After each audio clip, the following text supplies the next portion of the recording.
It's Sunday, and I know you guys are not used to seeing our faces. Welcome back to the Wrestling Junkies podcast. I'm Mr. Cincinnati. As always, I'm joined by the podcast dad, Choops. This is different. This is different. But I like it. How you doing? I'm good. We have some scheduling conflicts over the next few months or so. So I think this will be the new format for us. We will not be recording. At least I won't be on the Monday shows. If Mr. Cincinnati has a guest, he will be on it. He or she will be on it. Excuse me. But over the next couple of weeks, I will not be on months. I got to do some dad stuff, and I will not be on the show on Mondays. But we thought, how can we make up for that? Let's do a Sunday show. Why not? Why not? I mean, man, I never get tired of talking wrestling with you. There are not very many other people that I like to do that with. And there was a lot of cool stuff that happened over the weekend, not just in WWE, but across the indies as well. Mm-hmm. Podcast dad, I will never forget the way and the manner that you delivered this exact phrase. Shug D is on fire. Has never left my head since you said it in that manner. Mm-hmm. The Good Hand, once again, collecting tag team gold, the new Coastal Empire Wrestling Tag Team Champions. Simon Slaughterhouse, it sounds like, was a fucking wild time. We cannot wait to talk a little bit more about that event once the show actually hits the airwaves. But congratulations to Shug D and The Wall, Tyler Stevens. Gentlemen, you know the deal. Open invite to the Wrestling Junkies podcast or to After the Empire. We would love to talk to you about this match, how you're feeling, how you're holding up, and what is next for Shug D and The Wall, the Good Hand in Coastal Empire Wrestling in 2025. Also want to send a special congratulations to our friend Jameson Shook for an incredible Hot to Go event this past Friday night that is on demand now on IWTV. Do yourselves a favor and check it out. I don't know what more we can say, but Jameson Shook's just a special fucking dude. Worked his ass off to put this event together. It was a rousing success. So congratulations to him. I'll even give it up to Aaron Wade and Tim Bosby as well. Don't do that. Don't give them anything more, please. Please. You can sing Hakeem's praises. Look, when somebody's on fire and you see that train rolling, you hop on board. The Good Hand is completely off the rails right now. I mean, they are. You think of any cliche you can think of for somebody with momentum. That's where they are. It's going to be hard to stop them. I don't know who stops them right now because there's nobody that looks like they can get in front of that train. But I think Coastal Empire, will have somebody step up, but it's going to take a minute.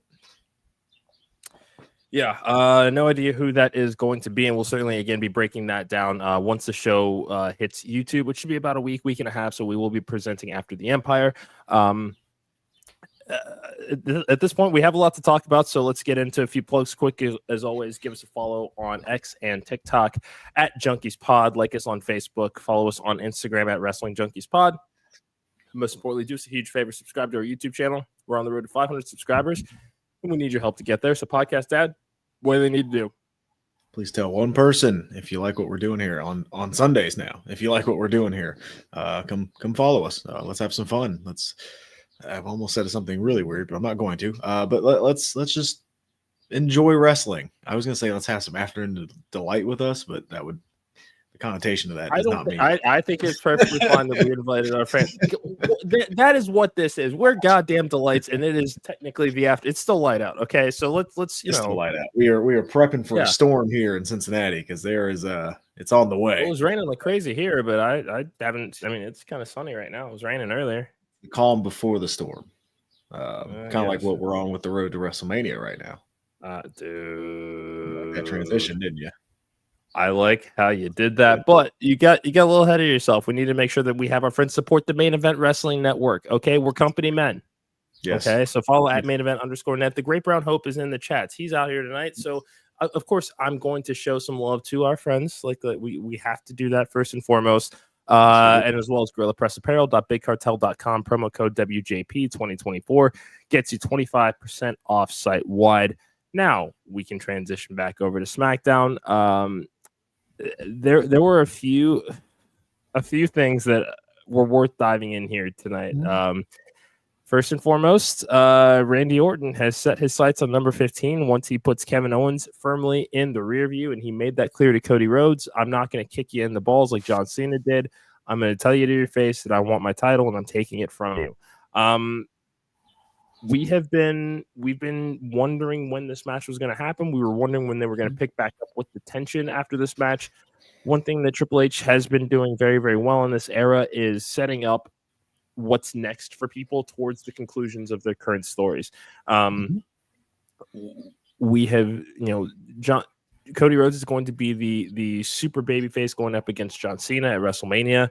Now he's going to be going up potentially against one of his former mentors in Randy Orton.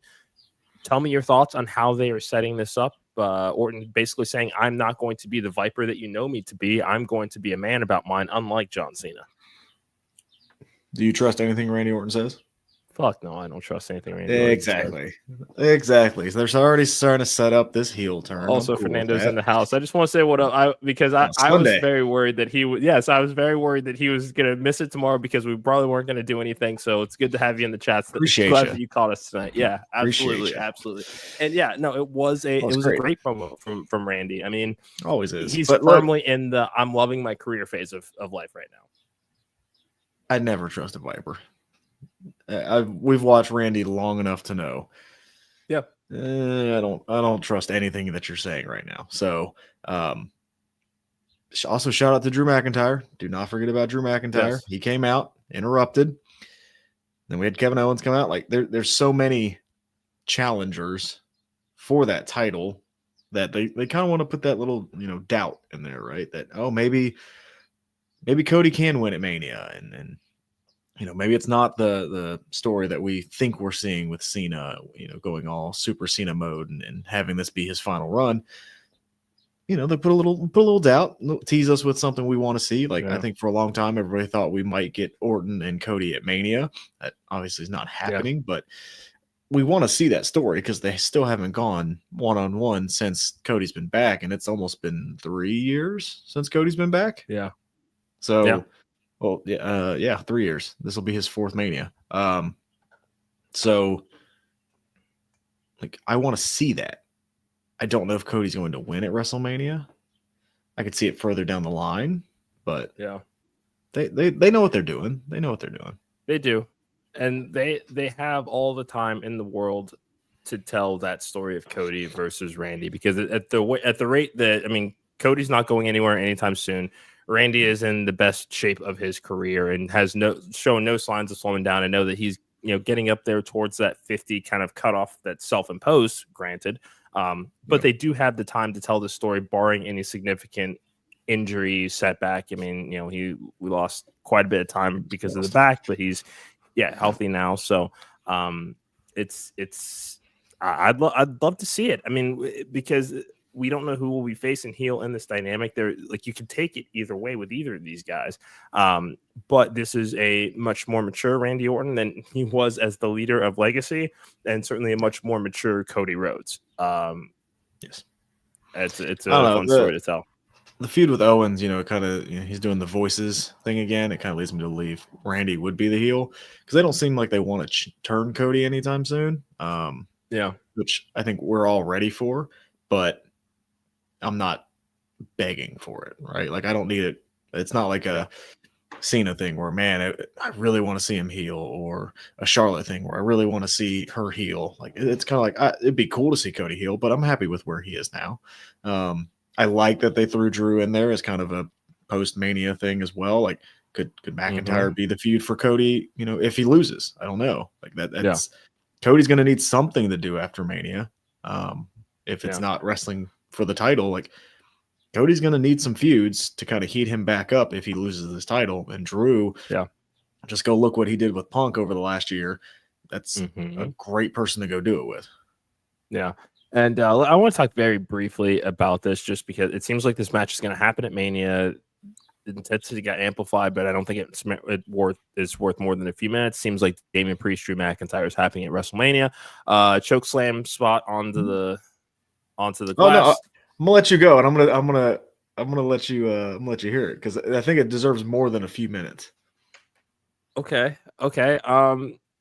the intensity is starting to ramp up. That's good. I liked that there's been a little bit more tension between these two.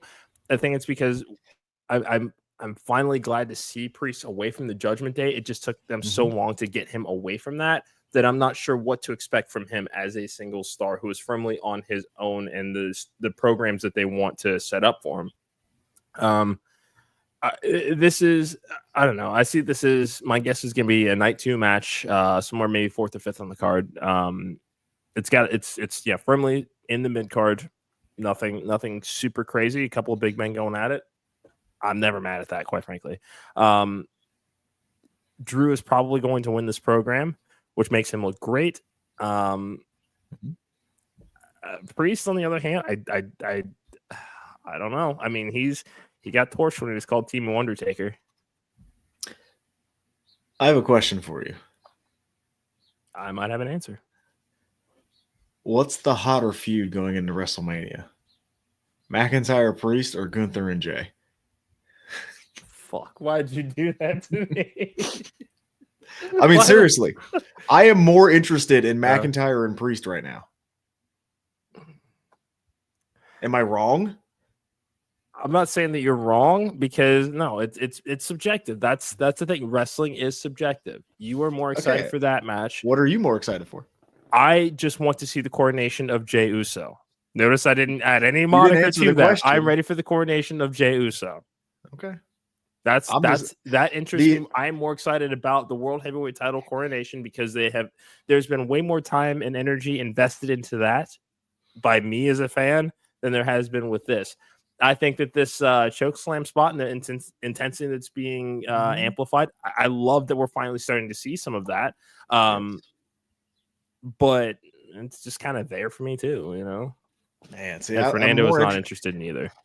I'm more interested in this one because they have the storytelling of Priest cashing in on McIntyre last year at WrestleMania.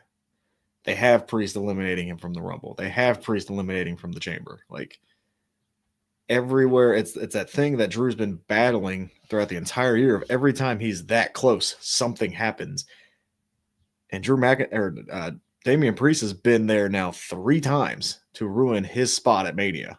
That's true. Like, that's why I'm more, and the intensity has gotten bigger and bigger each week. You know, it was a couple weeks ago, McIntyre attacked Priest in on the way in, and then Priest got the one up, and now you got this one. Like, this one just feels like more of a I hate you feud than Jay and Gunther right now. That's fair. Okay. That's just me. Yeah, no, I get it. That's just me. Okay. And I know we're putting, we're a ways off here. I mean, luckily Tuesday is April, but like 4 more. Drew McIntyre likely wins this feud. What's next for Priest? Probably slotted in U.S. title or something like that, which not a bad role. Not a bad Priest, role. Jacob Fatu could be a fun match. Yeah, like they have plenty of talent. They just gotta.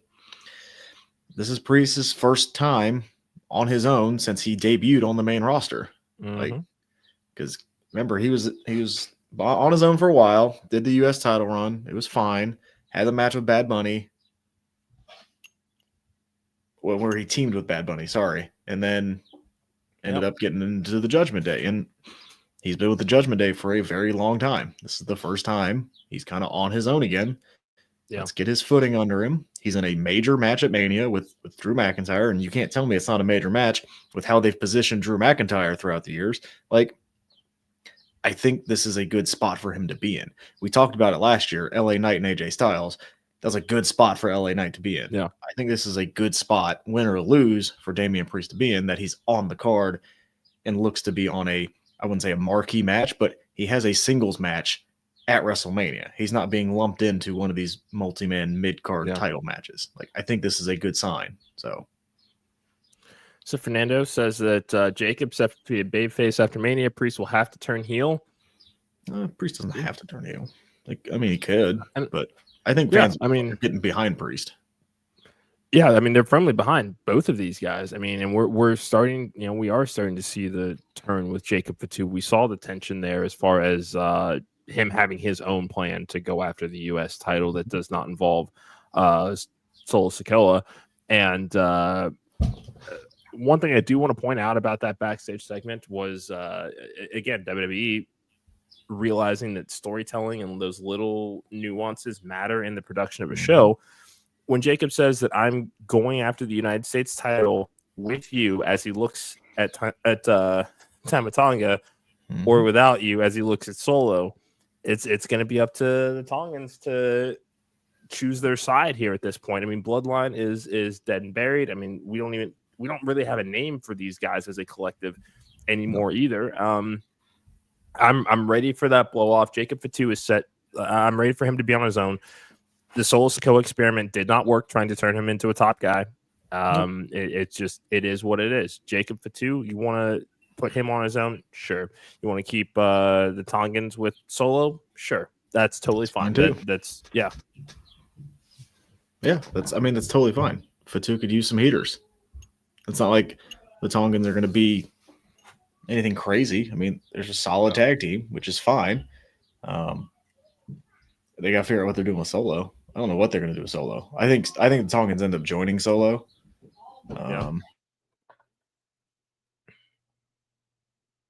What?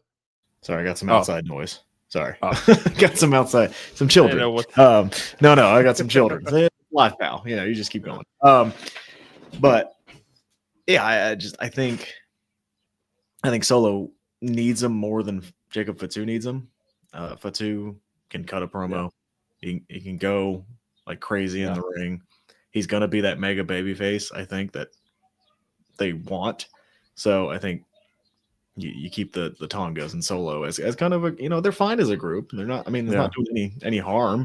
He had that weird one-off where he came back and attacked Cody, and then I think they listened and they were like, okay, maybe not, So if he goes after a mid-card, like, I think Solo would be fine in the mid-card division. Like, Solo's still young. There's still time. Yeah. We don't have to have him main event WrestleMania next year. Just roll with this threesome group and see what happens. Like, you may have somebody and Solo is like a, growing a little bit in that role. Kind of, again, I thought he did okay as that fill-in tribal chief for a while. But Roman's a bigger star, and it is what it is. They still have time to build Solo. Yeah, it was worth the try. One thing that we don't necessarily give WWE enough credit for is, the way that they are starting to kind of gauge the temperature of how things are working by use of social media. It's the easiest and free market research as to what your audience does and doesn't want to see. And that's not me saying that they need to base every decision on what either of us think about anything that they're doing right now, but it is a nice indicator of kind of where things stand and what people are wanting to see. Solo Sikoa is just not the guy that I think they intend for that to be, and it's okay. That's okay. Pivot. Yeah. Pivot. You got to pivot. Can we talk about Naomi, please? Speaking of pivots. Okay. Yeah. Go ahead. Bruh. Again, I'm interested in this. So I woke up Saturday morning, watched this segment. I texted the fact checker. He was like, I only saw like 2 seconds of it last night. Hold on, let me turn it on now. And his response, she ate. She ate 3-course meal, full entrees, refills, dessert, no crumbs left behind. This is the Naomi we wanted to see since she came back. She went away to go prove her worth as a wrestler and a character, and she has done that in spades. This new, let me first get into the attire, because even the ring gear matters anymore. The caution tape, ode to Owen Hart. Sorry, can't talk. There it is. Thank you. Because what was he saying at the time? Enough is enough. It's time for a change. She is very much enough is enough here. The fact that she believes that she did the right thing. Call her Spike Lee because of how many times that she's told us that she has done the right thing here.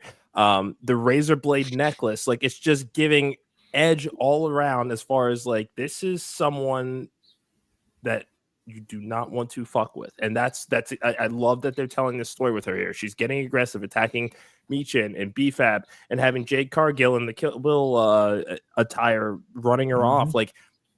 This is one of the best. It's just probably the best story in the women's division right now.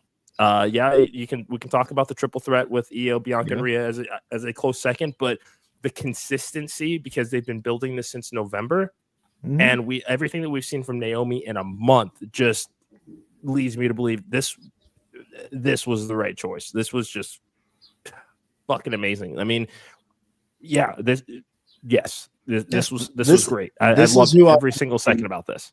This is who I want to see take the title off Tiffany. Fact checker thinks that she'll be world champion by the end of the year. I don't think it's going to take to the end of the year. I hope not. I don't think it will.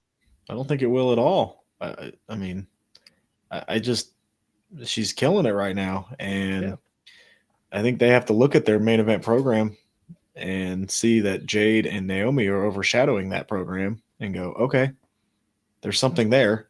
Yeah. Like, we know how good Naomi is. She's been a former champion. We know she can do it. Like, yeah, we're seeing this new side of her, and it's been great. So it seems to be like WWE is listening to the fans, and as that is kind of looking at numbers of what gets views, and you know how reactions happen on social media. And we've seen kind of the clips with, you know, people like us doing podcasts, getting those reactions of when stuff happens. So they seem to be listening to their audience a little bit more. You have to see that people are really enjoying what Naomi's doing, and we want to see more of it. Yeah, give her the title. Because the Charlotte Tiffany thing is just not working, and it sucks because we thought it would. It's just not there. And I think it was, I'm pretty sure that this was an SRS quote when we were kind of talking about that segment that kind of, and I said in our group chat, the only way I could describe it was concerning, was like just a very, just not, it fucking not sucked. I'm not gonna sugarcoat it, but SRS, I think it was him that said, you know, this wasn't a, you know, hanging Tiffany out to dry. This was a sink or swim moment. Charlotte's just a better swimmer. And it's a good analogy. Yeah, like that's what this is here. I think we both know Tiffany Stratton is going to continue to be great. The fans are going to continue to love her. I don't see any change in that there. I just got wicked deja vu for a second. I apologize. But yeah, this story isn't doing anything for me on the build to WrestleMania. Jade and Naomi is.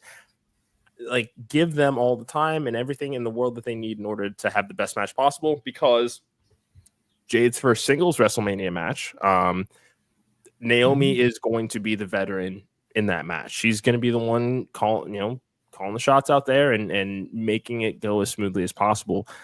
And I hope that they get every opportunity to make this one of the best matches on the card, because they're certainly delivering one of the best stories on the card. Hope so. I mean, again, long-term storytelling. These two are on a team last year.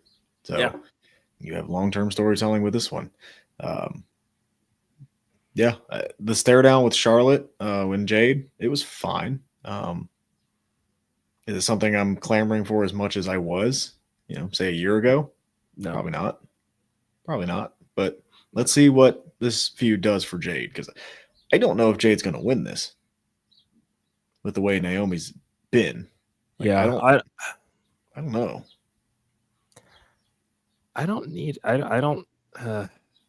I would rather Naomi get the win here. Same. This is not every face can win either. So no. This I think that I want to see Naomi get the win here. I mean, this is again the character work. Like we've seen heel Naomi before when she was a Funkadactyl, and it was kind of still the Divas era, but not in this era of these complex characters. Oh yeah, that's You did see Team Bad.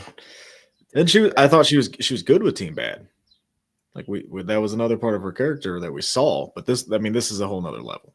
She stepped it up big time. This is what we needed to see from her, because we were worried she was going to be lost in the shuffle after she came back, and she was for a while. But this is every twist and turn of this story has just been magnificent, and this promo on Friday really just kind of cemented it all for me. I mean, man, I need a Naomi title run this year. I think I'm in the same boat. I think I am. So we had our contract signing. We did have a contract signing. And announced that this will main event night 1. Yes. Are you good with that? If you'll go and look at our TikTok at Junkies Pod, you'll see that I did a video already predicting that this would be the night 1 main event. Probably about 2 weeks ago that I did that video. So, I remember that one. Not surprised that this is the main event. Hella surprised that this isn't the favor. Yeah, I don't know what that favor is. I still don't know what that favor is. Yeah, because and I'm looking at the wise man the entire time, and once Punk points out that that's not the favor, Paul's like, God damn it, okay. And after they went off the air, Roman also played it cool until he started walking back up the ramp and just starts losing it of like, I because he doesn't know what's going on either, and that is when Paul Heyman is just running amok. That's never good for anybody. And the fact that like this is not good for the tribal chief either. Well, the fact that Paul Heyman's not the puppet master, like it's Punk, and you know, Paul's on a spot he's not familiar with, like where he's not the one pulling all the strings, but he thinks he is because Punk's now like, okay, you're doing all this for me, and that's great. It's still not the favor I wanted. It's like, oh, okay, well, what more do I have to do? And for us, we got to find out what more. Man, I don't know who wins this match. I still think Seth Rollins could win this. That's kind of that third, because we seem to be focusing a lot on Punk and Roman right now. Yeah. I think we'll get some Seth Rollins stuff here in the next couple of weeks, but I think this is a proper main event for night 1. I know people are upset that, you know, the women are not getting, the night 1 main event, but at the end of the day, I think if the women had the better story going on, they would be main eventing night 1. And that's nothing against the women. It's just not at all.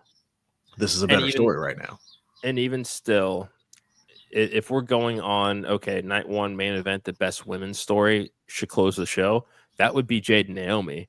Mm-hmm. I don't think that Jade's ready for that main event spotlight. Naomi, you could make the argument for, because she is a veteran, because she is a former world champion. Like, you can make the argument for it in that context. I wouldn't say, wouldn't be the greatest argument, but you could make it.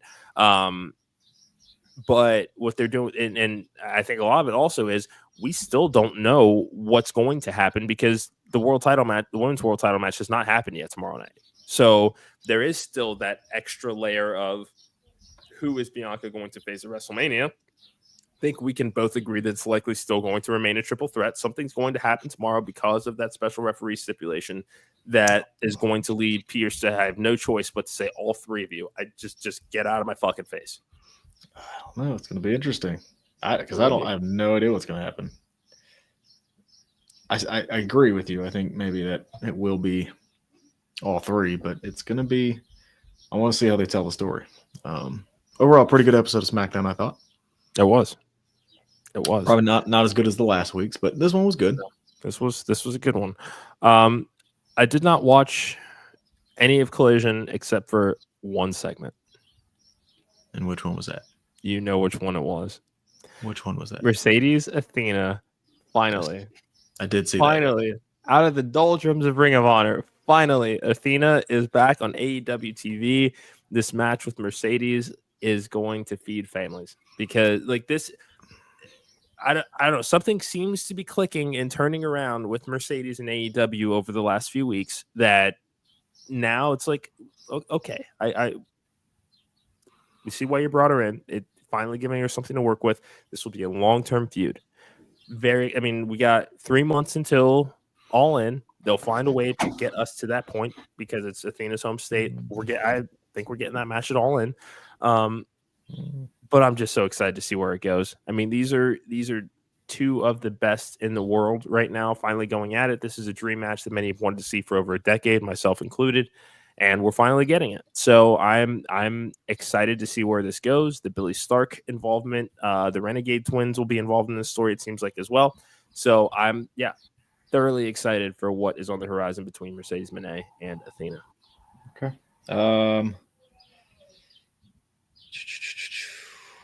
Sorry, I'm looking for stuff right now. It's okay. It's his world. We're just living in it. But while he's looking stuff up, I'm trying to see when ROH's next pay-per-view is. Okay. Wild Podcast as looking at Ring of Honor's next pay-per-view. Thank you guys so much for joining us tonight. In case you tuned in a little bit later, you're going to be some Sunday shows occasionally over the next few months. The Podcast Dad title is not a gimmick. That is indeed the real thing. Podcast Dad has to be a dad and do some things that will interfere with our schedule a little bit. So we're going to try to take advantage of Sundays where we can, but make sure you give us a follow on X and TikTok at Junkies Pod for all things Wrestling Junkies Podcast and stay up to date on our next episode. What's happening you got on that next Ring of Honor show? May 2nd, Supercard of Honor. Okay. In Atlantic City, New Jersey. It's weird they're not holding it over Mania weekend. No, it's not. They don't want to get destroyed by Mania weekend. You know they would get destroyed by Mania weekend. All right. I had a flashback to the Young Bucks days. So yeah. No. I could see it happening there. I'm trying to stay excited for the Mercedes Athena match. I have a very bad feeling that I know the outcome and I'm not going to like it. That's my only hang up. That's fair. You know what? I'm going to remain blissfully unaware and keep my head in the sand until that match itself is over. That's what I'm going to do. Look, the match is going to be great. I really think the match is going to be great. I'm just going to be disappointed when the winner is picked. So I know, but it's. I'm trying to be positive. We're gonna smile because it's happening, not because of the result. I am, and maybe they surprise me. I don't know. No, they won't. Tomorrow night on Raw. You ready for this? Not the way you said it, but hit me. Cena and Cody have another stare down meet up. Cody Rhodes. Cody Rhodes. Does John Cena finally address Cody Rhodes? Do we get another walkout? Like, are we just going to keep doing this, or what do you think? Because this might be the last one Cena's scheduled for. This is the last one. Like we won't after tomorrow. We won't hear or see from him until that match at WrestleMania. He has to say something. Something has to happen here. I think it has to here. I like. So I really like the idea of the fact that we had these 3 international shows, which are going to mess with the times of Raw's start. So we're getting the afternoon shows. They're trying to make them feel special. I really did like this kind of 3-act trilogy of promos that we were going to get from these 3, because there really doesn't need to be much else that sells this match. Cody, face of the company. John Cena's on the retirement tour and finally just said, fuck all you fans. Like that's really kind of what we know the story here. We don't know the why behind the actual attack from Elimination Chamber still, even though he is kind of, waxed and, Wayne and prophesized about, what it is that we have done as a wrestling fan base to cause this emotional turmoil that he's been internalizing for the past 25 years. We need more of, okay, why did you want? You got to give us something here, because I don't. If you're going to ask me if I think The Rock shows up tomorrow, I think the answer is no. But I think we do kind of need that next, like, here's why. We need something that's going to want us, not grasping, but like hungry for Mania. Because this is the last time, like you said, last time we're seeing Cena. Like, show me something that where I'm like, all right, I need to see this match. Which I think we're already there, but you have to have something lasting, just like the heel turn was before we go dark for 3 weeks on John Cena. So yeah, it's gonna be a big segment. I'm interested to see how they pull this off. It is, yeah. What else do we have? Braun Breaker and Penta team up to take on Dom and Finn. You think this is the 4-way we get at Mania? I think so, yeah. And I'm good with it, because this is, big moment for Braun, big moment for Penta.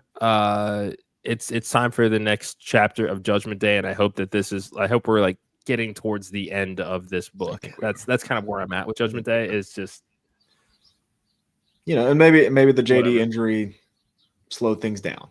We don't know. But if they had to pivot, I think this is an okay pivot. I'd love to see this 4-way at Mania. I'd like to see all 4 of these guys on the card, and I think it'd be a fun match. Speaking, we did not talk about Rey Fenix debuting next week. Oh, that's right. Okay. So on SmackDown, I'm great with this. I'm great with this, and I, something else I threw in our group chat. We know they're brothers. We don't need to necessarily put them in the tag team division right now. Certainly not on SmackDown. I love what they're doing with their title scene over on SmackDown. That one they seem to be putting time and effort into, much more so than what we're seeing on Raw. And they have all the time in the world to put these two together as a tag team, as brothers, to make money off of the Lucha Brothers.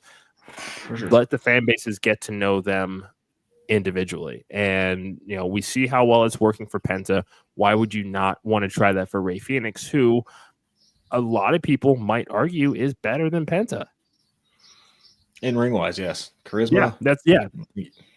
In ring wise. I mean, because in ring wise, yeah. Like when you look back at, or at least when I look back at greatest steel cage match that AEW ever had between Lucha Brothers and the Young Bucks, Rey Fenix, Nick Jackson, two of the most underrated guys in tag team wrestling. They just are, at least in my opinion. So let Rey Fenix have his moment to shine on SmackDown. Fan base will love it. It's two different shows that each have a new luchador that is not affiliated with the LWO. I'm good with that. Perfectly great with that. Logan Paul calls out AJ Styles. All right. This is a fine program for both. I'm happy Logan Paul's not in the title picture. I am too. I'm just kind of is what it is. I'm not really excited for this match. Not as much. No. No. Hopefully we get something good from AJ over the next year, but it'll be a high profile match. It'll get a lot of views. It's going to do what attention it's intended to do. But I'm not sitting here like, oh man, I need to see this match. Yeah. Oh yeah. AJ needs to win this. I don't know that he will. AJ's bulletproof. He's fine. I don't think he needs to win. He doesn't need it. I would, because especially after losing last year to LA Knight clean. I just I'm done with Logan Paul. I'm done with Logan. We all are. I think that's a lot of it is just kind of like whatever. Yeah, we're over it. Like you said, women's title match. Io and Rhea. Bianca is a special guest referee, so there will fuckery is afoot. I totally forgot that she was a special guest referee. So yes, there will be shenanigans. And then Gunther no, not shenanigans. Not shenanigans. Fuckery. Sorry. Fuckery is afoot. Thank you. Sorry. And then Gunther takes on Jimmy Uso. Using Big Jim to try to save this story. I mean, I saw more intensity out of Big Jim than I've seen Jay the entire time. So I like that they are trying to tell the story of you are not yourself right now, despite the fact that you have worked your ass off to get to this point that you're at right now, and perhaps leaning into some of the real life controversy that this has, that the Rumble win has created. But this is opening a show. I'm just ready for them to put the world title on Jey Uso. I'm ready for this story to be over. I just want to see what's next for him. Oh, this 5-month title run will be great. That's fine. That's okay. He did a lot with that Intercontinental title in 28 days, so. I'm sure he did.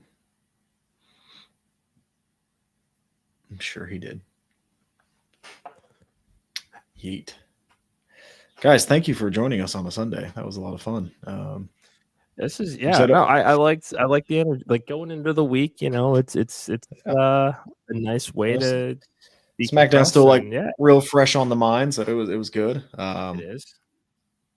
But I appreciate everybody, especially Mr. Cincinnati, for working with me on the schedule. Like he said, the podcast dad is not a gimmick; it is a way of life. We got some things to take care of over the next couple months, but hey, I'll still be around. Just probably not on Mondays for a while. That's okay. Follow us at Junkies Pod on X and TikTok. Like us on Facebook. Follow us on Instagram at Wrestling Junkies Pod. But subscribe to our YouTube channel. We're on the road to 500. Podcast dad, what they need to do. Tell them. Please tell one person. Look, you guys are getting ready to make dinner. You guys are already eating dinner. If you're getting DoorDash, tell your Dasher. Put it in their tip. Put the custom tip in there and say, hey, I'll give you an extra $1 if you subscribe to our channel. So to whoever just subscribed during our episode, thank you. 449. Thank you. Appreciate you. Keep it coming. tell that person to tell a friend. Thank you. Tell your friends, tell your mom, tell your dad, situationship, dispensary, person, bartender, therapist. Oh, 3 of those are like the same thing. But yes, tell everybody, please. Yeah. That is going to do it for us tonight. Like I said, honestly, I might just re-air this episode tomorrow at our normal 6:30 time. Let's see what we got. But otherwise, we'll be back on Tuesday with a brand new episode. We'll be breaking down Monday Night Raw. We'll preview NXT. Now that Stephanie Vaquer has stand and deliver firmly in her sights, what can we expect from La Primera?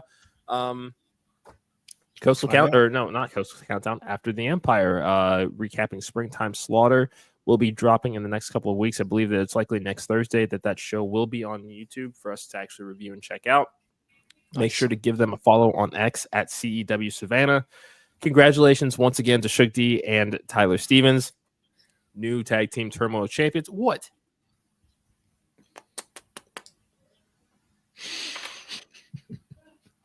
I'm sorry. You yell at me about ass I have kissing. to remind you know what? Hakeem calls us fucking marks and has everything negative to say about us. Has the Wall ever had anything bad to say about us? Yes or no? That should be. Probably. Okay, Wall then. hasn't. Okay, then. All right, then. So what? Okay, so it's okay. You've never said anything mean about the Wall? No. Other than the fact that he should be CEW heavyweight champion right now. That's not me. How the fuck does that mean? How's that mean? You said it. Yeah, it is mean. That he should be champion right now? How's that mean? How does that mean? Please go back and please put up the exact words that Mr. Cincinnati used, because I'm pretty sure stupid was in it. I can't with this virgin. Let's just okay.